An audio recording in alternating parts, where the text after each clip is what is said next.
Sa Re Ga Ma Pa little champion season 5ல இப்ப ரீசென்ட்டா நடந்த ஆடிஷன்ல மக்களோட கவனத்தையும், ஜட்ஜஸோட கவனத்தையும் வாங்குனவங்க தான் ஒன் ஆஃப் த கண்டஸ்டன்ட்டா கலந்துக்கிட்ட கிருத்திகா. அவங்கள பார்த்து ஜட்ஜஸ் "நீ எதுக்கு பாட வந்திருக்க?" அப்படின்னு கேட்கும்போது, அவங்க சொன்ன ஒரு பதில் ஒட்டுமொத்த ஜட்ஜஸையும், அங்க இருந்தவங்களையும் கண்ணீர்ல மூழ்க வச்சிருக்குது. அப்படி அவங்க என்ன பதில் சொல்லியிருக்காங்க அப்படிங்கிற விவரத்த தான் இந்த வீடியோ டீட்டெயிலா பார்க்க போறோம். சரிகமபா பொறுத்தவரைக்கும் சீனியர்ஸ், லிட்டில் சாம்பியன்ஸ் அப்படிங்கிற மாரி 2 பகுதியா நடத்துவாங்க. இதுல சரிகமபா சீனியர்ஸ பொறுத்தவரைக்கும் எல்லாருமே 18 வயசு, 20 வயசுக்கு மேற்பட்டவங்க தான் கலந்துப்பாங்க. அவங்களுக்கும் சில ஃபேமிலி பேக்ரவுண்ட் இருக்கும், குடும்ப கஷ்டங்கள் இருக்கும். ஆனா லிட்டில் சாம்பியன்ஸ பொறுத்தவரைக்கும் எல்லாமே சின்ன குழந்தைங்க. அவங்களுக்கு வாழ்க்கையில பெருசா என்ன கஷ்டம் வந்துற போது அப்படின்னு நினைக்கும்போது, அதுக்கு ஒரு முற்றுப்புள்ளி வச்சவங்க தான் இப்ப ரீசென்ட்டா ஆடிஷன்ல கலந்துக்கிட்டு செலக்ட் ஆன கிருத்திகா. கிருத்திகாவ பொறுத்தவரைக்கும் அவங்க அப்பா தான் மேடைக்கு வந்திருந்தாரு. அவங்க அப்பாவ வீடியோல பார்க்கும்போதே, அவர் ஒரு ஊனமுற்றவர் அப்படின்னு நமக்கு தெரியுது. கிருத்திகா பல இடங்கள்ல பேசும்போது, தான் அப்பாவையும், தான் பாப்பாவையும் நல்லா பார்த்துக்கணுங்கிற மாரி அழுத்தி அழுத்தி சொல்லியிருக்காங்க.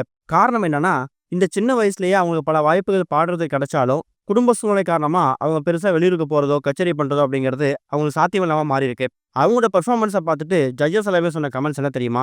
"நீ எதுக்கும்மா பாட வந்திருக்க?" அப்படின்னு கேட்கும்போது, அவங்க சொன்ன முதல் வார்த்தை, "நெறைய பாடி, நெறைய கச்சேரிகள் பண்ணி ஃபேமஸ் ஆகி, அது மூலியமா பணம் வரும். அது மூலியமா குடும்ப கஷ்டத்த தீர்த்துக்கலாம். எங்க அப்பாவ என் பாப்பாவ நல்லா பார்த்துக்கணுங்கிற மாதிரி ஸ்டேஜ்ல எமோஷனலா பேசியிருப்பாங்க." அப்ப ஆங்கர் அர்ச்சனா என்ன கேட்டிருப்பாங்கன்னா, "பாப்பாவையும், அப்பாவையும் நல்லா பார்த்துக்கணும். அதுக்கு என்னம்மா அர்த்தம்?" அப்படின்னு கேட்கும்போது, "இல்ல அவங்க கஷ்டம் தெரியாம பார்த்துக்கணும்னு சொல்லுவாங்க." அப்ப அர்ச்சனா என்ன சொல்லியிருப்பாங்கன்னா, கிருத்திகாவோட அப்பாவ பார்த்து, "இது உங்களோட குலசாமி கிடையாது சார். குலசாமி அப்படியே இருக்கும். நம்ம தான் போய் வணங்கணும். இது உங்க அம்மா. உங்க குடும்பத்துக்காக வந்திருக்கக்கூடிய அம்மா." அப்படிங்கிற மாதிரி ஸ்டேஜ்ல எமோஷனலா பேசியிருந்தாங்க. அந்த அளவுக்கு இந்த சின்ன வயசுலயே, அதுவும் எவ்வளோ வயசுன்னு கேட்கும்போது 13 வயசு தான் கிருத்திகா சொல்லியிருக்காங்க. இந்த 13 வயசுலயே எவ்வளோ ஒரு மெச்சூரிட்டி, குடும்ப சூழ்நிலைய தெரிஞ்சுக்கிட்டு அவங்க பாட வந்திருக்கக்கூடிய விஷயம், இது எல்லாமே ஜட்ஜஸ ரொம்ப இம்ப்ரெஸ் பண்ணிடுச்சு. இன்னொரு பக்கம் ஸ்வேதா மோகன் அவங்க, "இதுக்கு நீ எதுக்காக செலக்ட் ஆகணும்?" அப்படி கேட்கும்போது, எல்லாருக்குமே சரிகமபா ஷோல அடுத்த ஸ்டெப்புக்கு போணும், ஃபினாலே வரைக்கும் போகணும்னு நினைப்பாங்க. ஆனா எனக்கு டிவில பார்க்கும்போது இந்த கோல்டன் ஷவர் வாங்கணும்னு ரொம்ப ஆசை. செலக்ட் ஆனதுக்கு பிறகு ஜட்ஜஸ்லாம் ஸ்கோர் குடுத்ததுக்கு அப்புறமா எனக்கு கோல்டன் ஷவர் குடுத்தாங்கல்ல, அத ரொம்ப பெருமையா பார்க்குறேன்னு சொல்லியிருப்பாங்க. அதுக்கப்புறமா சைந்தவியா இருக்கட்டும், ஸ்வேதா மோகனா இருக்கட்டும், இவங்க எல்லாருமே ஸ்டேஜுக்கு மறுபடியும் போயிட்டு, கிருத்திகாவுக்கு இதுவரைக்கும் சரிகமபா வரலாற்றிலே யாருக்கும் நடக்காத 2வது விஷயம். அதாவது 2வது முறையா கோல்டன் ஷவர கிருத்திகாக்காக போட சொல்லி அவங்க ரொம்ப சந்தோஷப்படுத்தியிருக்காங்க.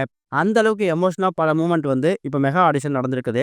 இப்போதைக்கு இந்த சரிகமபா சீசன் 5ல ஓரளவுக்கு நல்லா பாடக்கூடிய மக்களோட மனம் கவர்ந்த போட்டிகள் அப்படின்னு பார்த்தீங்கன்னா, பிரதீக்ஷா, சுமன் ராஜ், விஷ்ணுவர்தன், அப்புறம் பாலக்காடுல வந்திருக்கக்கூடிய ஸ்ரேயா ஸ்ரீராம், இவங்கலாம் தான் ஜட்ஜஸ இம்ப்ரெஸ் பண்ணது மட்டும் இல்லாம, அவங்களோட மெகா ஆடிஷன்லயே மக்களையும் இம்ப்ரெஸ் பண்ணிட்டாங்க. பெர்ஃபார்மன்ஸ் மூலியம் இம்ப்ரெஸ் பண்ணது மட்டும் இல்லாம, அவங்களோட ஃபேமிலி பேக்ரவுண்ட், அவங்களோட எமோஷனல் விஷயங்கள் இது எல்லாத்தையும் கலந்து சொல்லியிருக்காங்க. இது மூலியமா இந்த சரிகமபா லிட்டில் சாம்பியன் சீசன் 5ல ரொம்ப ஒரு லாங் டைம்க்கு டிராவல் பண்ணக்கூடிய போட்டியாளர்கள்ல கிருத்திகாவும் ஒரு ஆளா ஆட் ஆயிருக்காங்க.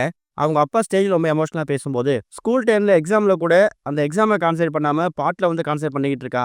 கண்டிப்பா இவளுக்கு பாட்டுல ஒரு பெரிய எதிர்காலம் இருக்கு. தெரிஞ்சு தான் நான் இங்க கூப்பிட்டு வந்திருக்கேங்கிற" மாரி சொல்லியிருந்தாரு. அப்படிதான் நெறைய பேர் சரிகமபா ஷோவுக்கு அவங்க டைட்டில் வின்னராவும் ஆகியிருக்காங்க. அந்த வரிசையில கிருத்திகாவும் ஒரு நாள் இடம் பிடிப்பாங்களா அப்படிங்கிறத நம்ம வெயிட் பண்ணி தான் பார்க்கணும். கிருத்திகாவோட பெர்ஃபார்மன்ஸ பத்தியும், அவங்க எதுக்காக பாட வந்திருக்காங்கன்னு ஜட்ஜஸ் கேட்டதுக்கு அவங்க குடுத்த பதில் பத்தியும் நீங்க என்ன நினைக்கிறீங்க அப்படிங்கிற கருத்துக்கள மறக்காம கமெண்ட்ல மென்ஷன் பண்ணுங்க.